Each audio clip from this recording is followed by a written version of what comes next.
Mira quién está de vuelta.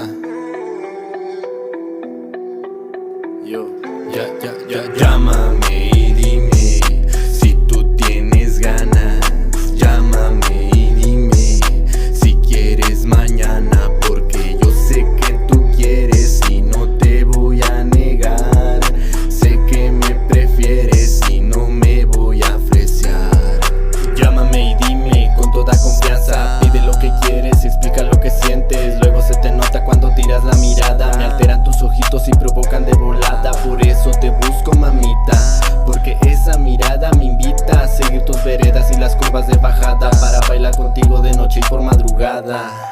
No digas que no, se te nota en la mirada. Solo di por favor, yo sé cómo corre el agua. Entre las paredes de tu cuerpo existe tu demonio a más de 40 grados, que pide mi presencia, pero de preferencia pide con la que pienso. Tú no te preocupes por eso, solo tira llamada o déjame WhatsApp. En menos de una hora contigo voy a estar. Después de tu visita te tiro otra de trap. Sé que hasta te gusta el tono de mi voz, lo sé cuando sucede lo que se hace entre dos. Y para que suceda solo con la llamada o WhatsApp, y yo paso por vos.